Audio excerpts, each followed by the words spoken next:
Screen पर नजर जमाइए, दो गोले हैं, एक नीला एक सुनहरा। नीला वाला यूएन यूनाइटेड नेशंस का है, पुराना है, जाना पहचाना है, फीका पड़ गया है, लेकिन उसमें पूरी दुनिया दिख रही है।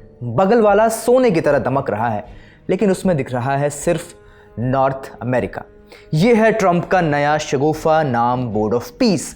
यूएन के समानांतर एक नई पंचायत, ऐसा कहा जा रहा है। दावा है ट्रंप का कि सब मिलजुल के गजा में शांति लाएंगे।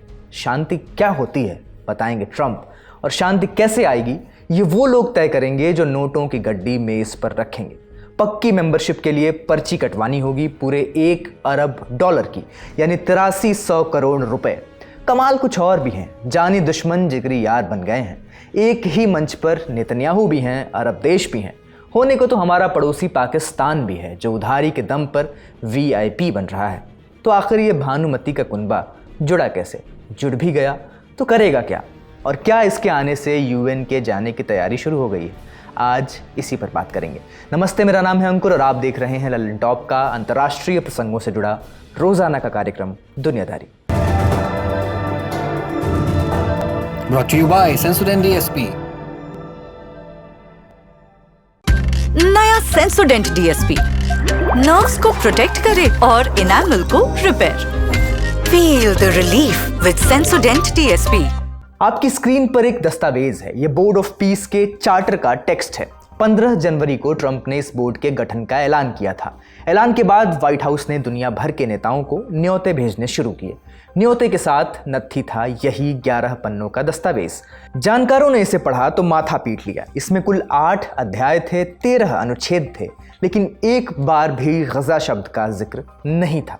कुल 60 देशों को न्योता भेजा गया था। बुलावा था कि आओ और फाउंडिंग मेंबर बन जाओ। कितने आए? फिलहाल 25 से ज्यादा देशों ने हामी भर दी है। डोनाल्ड ट्रंप तो इतने से खुश न होंगे, लेकिन स्विट्जरलैंड के दावोस में उन्होंने खुशी जाहिर करने की भरपूर कोशिश की। इस दिन इस बोर्ड की साइनिंग सेरेमनी थी। महफिल में ट्रंप ने प्रॉपर्टी डीलर की तरह सेल्स पिच दी।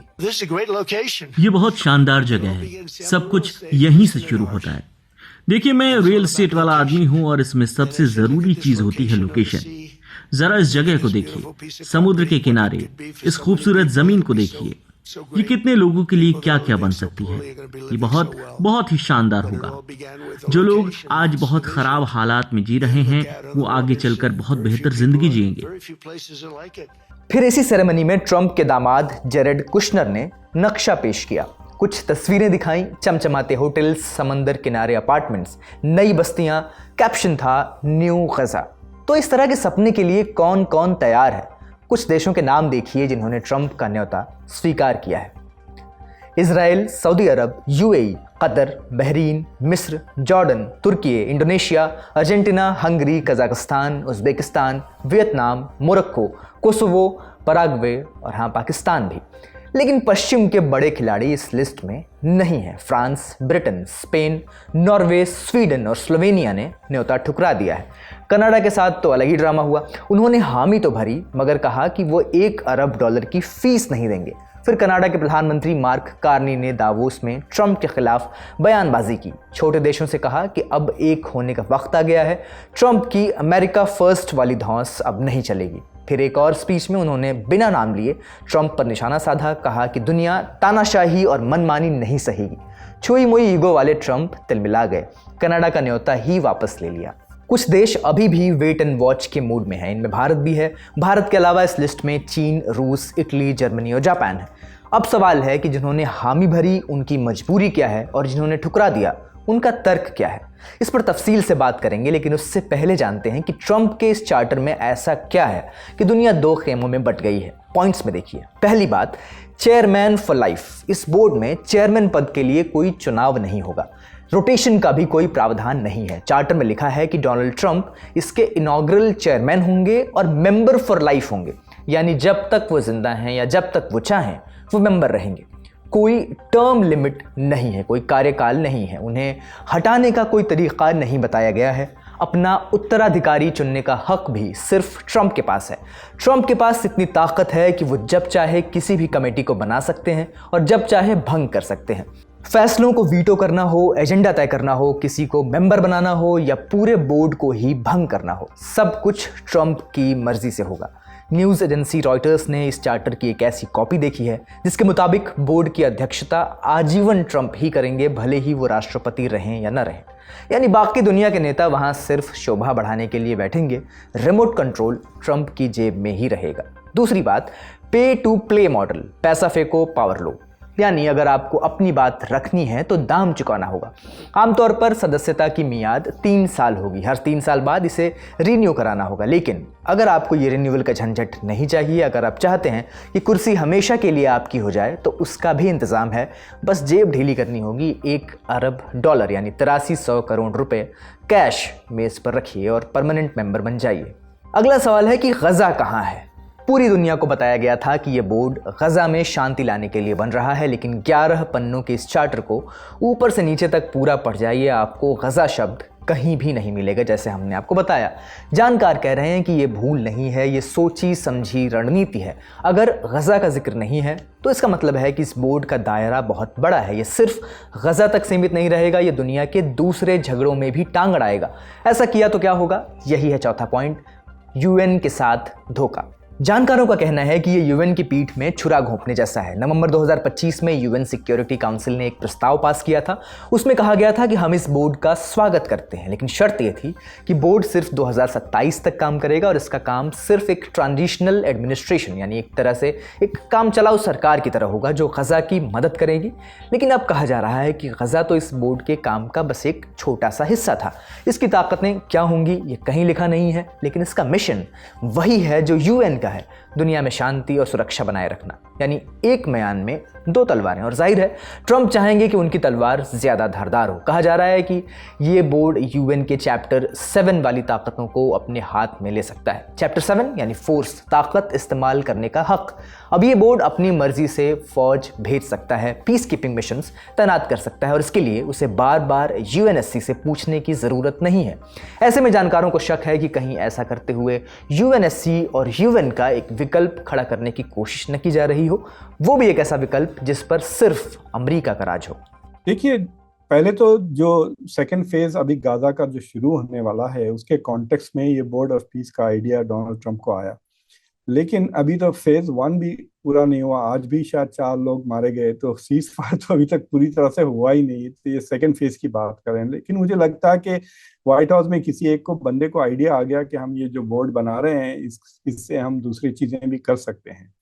और तो वो चाह रहे हैं कि और कह रहे हैं कि यूएन में चीजें बहुत स्लोली होती हैं और कई इश्यूज तो सदियों से चल रही हैं विच यूएन हैज नॉट रिजॉल्व, हम उसको रिजॉल्व कर सकते हैं। और उन्होंने 60 मुल्कों को बुलाया था मेंबर बनने के लिए। अभी तक सिर्फ 19 मुल्कों ने मेंबरशिप एक्सेप्ट की है। लेकिन मुझे लगता है कि ये वो जो कॉन जॉब नहीं कहते हैं, ये ठगने वाले लोग हैं, क्योंकि इस ऑर्गेनाइजेशन के डोनाल्ड ट्रंप लाइफ प्रेसिडेंट रहेंगे। यानी अगर वो अमेरिका के प्रेसिडेंट ना भी हों तो वो इस बोर्ड के प्रेसिडेंट। तो आप सिनेरियो सोचिए, 2029 में अगर डोनाल्ड ट्रंप इस इदारे के चेयरमैन हैं लेकिन अमेरिका में कोई दूसरा प्रेसिडेंट है, तो क्या डोनाल्ड ट्रंप कुछ कर सकेंगे? जाहिर है कुछ भी नहीं कर सकेंगे। वो प्रेसिडेंट शायद सारे बोर्ड को बंद कर दे। So it is not exactly a sustainable idea. ये जो 3 साल में आप $1 बिलियन मांग रहे हैं, वो जब तक डोनाल्ड ट्रंप प्रेसिडेंट है वो चाह रहे हैं कि $1 बिलियन कलेक्ट कर लें कुछ 30-40 मुल्कों से, फिर उसके बाद वो लेके भाग जाएंगे मतलब वापस नहीं करेंगे। तो so I think it looks like a con job to me. दूसरी चीज ये है कि वो बुली कर रहे हैं मुल्कों को। जो मुल्क ज्वाइन किए हैं उनके साथ वो डर के ज्वाइन किए हैं, और मुझे नहीं लगता कि they can replace the UN. उसकी सैंक्टिटी नहीं है, यूएन का चार्टर है, यूएन की हिस्ट्री है, यूएन के कई अचीवमेंट्स हैं, यूएन का प्रॉपर ऑर्गेनाइजेशन है, सिक्योरिटी काउंसिल है। आपको पता है कि एक हवाई जहाज जो जेट फाइटर आप खरीदते हैं उसकी कीमत से कम पैसों में वर्ल्ड हेल्थ ऑर्गेनाइजेशन जो यूएन का एक हिस्सा है उसने स्मॉल पॉक्स खत्म कर दिया दुनिया से। तो ऐसे बहुत सारे अचीवमेंट्स है यूएन के, बहुत लेजिटिमेसी, कई मुल्कों को आज़ादी, पीस मेकिंग वगैरह। तो ये डोनाल्ड ट्रंप की ये जो कहते हैं ना हवाई व्हाटएवर खिले बना रहे हैं, ये it's not going to be viable at all. ये और बात है कि जो मुल्क ज्वाइन नहीं करे उनको वो शायद तंग करे। जब तक वो प्रेसिडेंट है, but when he ceases to be president ये पूरा आइडिया वहीं पे ठप हो जाएगा। अगर अगर आपको जानना चाहते हैं कि सबसे बड़ा मूर्ख कौन सा मुल्क है, वो होगा जो पहला $1 बिलियन देगा डोनाल्ड ट्रंप। अब इस पूरे खेल का सबसे भद्दा मजाक सुनिए। ये बोर्ड गजा के लिए बनाया गया था, लेकिन इसमें फिलिस्तीन का कोई नुमाइंदा नहीं है। व्यवस्था ऐसी है कि फिलिस्तीनियों को बाकी नीचे के ग्रुप्स में जगह दी गई है। ट्रंप ने एक कमेटी बनाई है, national committee for the administration of Gaza, NCAG। इसमें फिलिस्तीनी होंगे, लेकिन ये सिर्फ टेक्नोक्रेट्स होंगे। इनका काम होगा व्यवस्था दुरुस्त करना, बिजली पानी देखना, लेकिन फैसले लेने की ताकत इनके पास नहीं होगी। ये सिर्फ हुक्म जाएंगे, हुक्म देगा गजा एग्जीक्यूटिव बोर्ड। इसमें कौन है? इसमें ट्रंप के दामाद जेरेड कुशनर हैं, उनके दूत स्टीव विटकॉफ हैं, कतर और मिस्र के अफसर हैं। खबर यह भी है कि इजरायली बिजनेसमैन भी है। सब हैं, बस वो नहीं है जिनका घर उजड़ा है। देखिए, जो सेकेंड फेज है उसमें पहला फेज खत्म होने के बाद सेकेंड फेज के लिए दे हैव टू पहले अपॉइंट अ टेक्नोक्रेटिक गवर्नमेंट, यानी नॉन पॉलिटिकल गवर्नमेंट। इससे पहले भी वेस्ट बैंक में, रमाला में they had appointed A technocratic prime minister जो बहुत अच्छे काम किया था। तो अभी उसको सेलेक्ट करना है उस कमेटी को, और मुझे लगता है वो काम जो एग्जीक्यूटिव बोर्ड है वो लोग करेंगे, जो पीस बोर्ड के जो एग्जीक्यूटिव है तो वो लोग करेंगे, और जिसमें तुर्की भी शामिल है, पाकिस्तान वगैरह भी। So they will be involve in selecting the technical board. फिर उसके बाद उनके हवाले कर दिया जाएगा। अब आप सोचिए कि आप एक 25-30 लोगों की कैबिनेट बना दी, तो फिर वो गवर्न कैसा करेंगे? उनके लिए पुलिस चाहिए, उनको टैक्सेस चाहिए। So it's not easy to build a government from scratch. तो ये बहुत सालों साल लगने वाला प्रोजेक्ट है। The second phase will take many years, और हमास ने अभी तक डिसाम भी नहीं किया। तो ये सेकंड स्टेप को जा कैसा रहे। लेकिन ये आइडिया जो यूज करना चाह रहे हैं वो I don't think that will fly. और लेजिटिमेसी का भी सवाल है। अगर ये अगर फलस्तीनियों को इन्वॉल्व ही नहीं करते तो how will it be legitimate. अब मेहमानों की लिस्ट पर नजर दौड़ाइए। कई विरोधाभास हैं। शांति का रास्ता तय करने के लिए एक कुर्सी पर इजराइल के प्रधानमंत्री बेंजामिन नेतन्याहू भी बैठेंगे, वही नेतन्याहू जिनके नाम पर अंतर्राष्ट्रीय अदालत ने वारंट निकाल रखा है। और भी कमाल देखिए, उसी मेज पर 8 मुस्लिम देश भी बैठने को तैयार हैं। सऊदी अरब, कतर, तुर्की, इंडोनेशिया, जॉर्डन, मिस्र और UAE, सब ने हामी भरी है। इस कतार में एक नाम और भी है जो बेहद खास है, हमारा पड़ोसी पाकिस्तान। उनके विदेश मंत्रालय ने बाकायदा बयान जारी किया है, कहा है हमें उम्मीद है कि इस बोर्ड से फिलिस्तीनियों को मदद मिलेगी और उनका घर फिर से बसेगा। लेकिन इस उतावलेपन ने पाकिस्तान के army chief general Asim Munir और शहबाज शरीफ के सामने कई परेशानियां खड़ी कर दी हैं। देश में इस फैसले की आलोचना हो रही है, विपक्ष ने भी मोर्चा खोल दिया है। कहा जा रहा है कि यह पाकिस्तान के पारंपरिक विदेश नीति के खिलाफ है। पाकिस्तान हमेशा से गजा का पैरोकार रहा है। हमने जानकारों से पूछा पाकिस्तान के इस फैसले को कैसे देखा जाना चाहिए, उसने न्योता क्यों स्वीकार किया, इसके पीछे उसके क्या मकसद हैं, वो इजराइल के साथ एक मंच पर आने के लिए कैसे तैयार हुआ। तो मुझे नहीं लगता कि Pakistan is going to become a permanent member. तो वो डोनाल्ड ट्रंप को खुश करने के लिए उन्होंने साइन कर लिया, मेंबर है। वो फौज भी भेज देंगे थोड़ी सी to keep peace in Gaza. But उनके पास 1 बिलियन है, उल्टा इनसे बिलियंस का कर्जा मांग रहे हैं। UAE से अभी 2.2 का वो नेगोशिएट करने की कोशिश कर रहे हैं। मुझे लगता है कि भारत शुड हैव सेड कि हम we will join as a non permanent member, but हम देखेंगे अगर ऑर्गेनाइजेशन सक्सेसफुल हुआ तो हम परमानेंट मेंबर बन जाएंगे। That is what India should have said. लेकिन अब क्या है, भारत को ऐसा लग रहा है कि हम उस मतलब it's like saying first class second class है। सेकंड क्लास में पाकिस्तान जा रहा है तो हम कैसा बैठ सकते हैं सेकंड क्लास में? हमको फर्स्ट क्लास में जाना जरूरी है।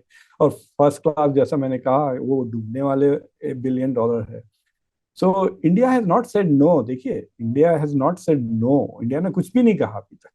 तो हो सकता है कि थोड़े दिनों के बाद हाँ कह दे या कुछ नेगोशिएट कर ले। So we will see what happens. लेकिन इंडिया के लिए एक प्रॉब्लम यह है कि क्योंकि पाकिस्तान भी है उसमें, अगर डोनाल्ड ट्रंप कहते हैं कि भाई दोनों इंडिया पाकिस्तान है, चले कश्मीर का मसला हम हल कर लेते हैं यहाँ पर बोर्ड ऑफ पीस में, तो वो that is something that India is very worried about. कि डोनाल्ड ट्रंप, ये जो इंडिया ने 1971 से शिमला अकॉर्ड्स के बाद से जो मेहनत की है to make the Kashmir issue a bilateral issue and not a multilateral issue, UN को बाहर रखा है, तो वो इंडिया की सारी मेहनत फट हो जा सकती अगर डोनाल्ड ट्रंप ने कहा कि चलो द फर्स्ट प्रोजेक्ट हम जो करेंगे गाजा के बाद वो कश्मीर है। देखिए, there are not many issues, Kashmir नहीं तो फिर वो कुर्द का इशू, कर्डिश इशू ले सकते हैं। आप खुद ही अपने दिमाग में सोचिए कि कितने हॉट स्पॉट्स हैं जो ये डील कर सकते हैं, जो इस तरह की कॉन्फ्लिक्ट हैं, तो कश्मीर इमीडिएटली टॉप 5 में आ जाएगा। And so he will bring it up, and वहां पे इंडिया के लिए प्रॉब्लम हो सकता है। बट इंडिया को रिलैक्स करना चाहिए, because I don't think this is going anywhere. अब आखिर में सबसे बड़ा सवाल जो आपके मन में उठ रहा होगा कि भारत क्या करेगा। न्योता तो प्रधानमंत्री मोदी को भी आया है, उन्हें क्या करना चाहिए। हमने इन सवालों के जवाब आज के ललन टॉप शो में तलाशे हैं, जरूर देखिए। फिलहाल सुर्खियां। यूक्रेन, रूस और अमेरिका 23 जनवरी को अबू धाबी में ट्राइलैटरल मीटिंग करने जा रहे हैं। 2022 में यूक्रेन जंग शुरू होने के बाद से ये पहली बार होगा जब तीनों देश एक साथ बैठकर बात करेंगे। इससे पहले क्रेमलिन में रूस के राष्ट्रपति व्लादिमीर पुतिन, अमेरिकी दूत स्टीव विटकॉफ और ट्रंप के दामाद जेरेड कुशनर के बीच बातचीत हुई थी। क्रेमलिन के सलाहकार यूरी उशाकोव ने कहा कि ये बातचीत हर तरह से यूजफुल रही, सफल रही। यूक्रेन के राष्ट्रपति व्लादिमीर ज़ेलेंस्की ने कहा कि ये ट्राइलैटरल मीटिंग पहला कदम है। उम्मीद है कि ये युद्ध खत्म करने की दिशा में हम आगे बढ़ेंगे। बैठक में यूक्रेन के पूर्वी डोनबास इलाके की स्थिति पर भी चर्चा होगी। इससे पहले 22 जनवरी को डावोस में वर्ल्ड इकोनॉमिक फोरम के दौरान ज़ेलेंस्की ने कहा था कि उनकी ट्रंप से इस बात पर सहमति बनी है कि अगर कोई समझौता होता है तो उसके बाद यूक्रेन को अमेरिका की तरफ से सुरक्षा की गारंटी मिलेगी, सिक्योरिटी गारंटीज। ट्रंप प्रशासन शांति समझौते के लिए लगातार दबाव बना रहा है। कुछ लोगों को डर है कि इस जल्दबाजी में यूक्रेन पर कोई ऐसा सौदा न थोप दिया जाए जो उसके लिए नुकसानदेह हो। मीटिंग अनाउंस होने से पहले ट्रंप ने कहा था कि अगर पुतिन और ज़ेलेंस्की किसी समझौते पर नहीं पहुंचे तो ये बेहद मूर्ख होंगे। दूसरी सुर्खी अमेरिका से है। वहां के मिनेसोटा राज्य में 20 जनवरी को ट्रंप के कानूनों ने एक बार फिर इंसानियत को ताक पर रख दिया। इमिग्रेशन एंड कस्टम्स इन्फोर्समेंट यानी ICE के एजेंट्स ने एक 5 साल के बच्चे लियम कोनेजो रामोस को उसके पिता के साथ हिरासत में ले लिया। BBC के मुताबिक दोनों को टेक्सास की एक इमिग्रेशन डिटेंशन सेंटर भेज दिया गया है। लियाम के स्कूल की सुपरिटेंडेंट जेना स्टेनविक ने बताया कि एजेंट्स ने चलती गाड़ी से बच्चे को उतारा और फिर उससे कहा कि वो घर का दरवाज़ा खटखटाए ताकि ये पता चल सके कि अंदर कोई है या नहीं। डर के मारे पिता ने मां को दरवाज़ा खोलने से मना किया, लेकिन जब उन्होंने बच्चे को सुरक्षित अंदर लाने के लिए दरवाज़ा खोला तो खड़े एजेंट्स ने पिता को गिरफ्तार कर लिया। बच्चे को घर में मौजूद दूसरे लोगों को सौंपने से इनकार कर दिया गया और उसे भी पिता के साथ डिटेन कर लिया गया। अमेरिकी उपराष्ट्रपति JD वैंस ने मिनियोपोलिस के नेताओं से मुलाकात के दौरान इस पर सफाई दी। उन्होंने कहा बच्चा गिरफ्तार नहीं हुआ है, सिर्फ डिटेन हुआ है। वैंस का तर्क था कि एजेंट्स बच्चे को ठंड में नहीं छोड़ सकते थे और गैर कानूनी व्यक्ति को गिरफ्तार करना ज़रूरी था।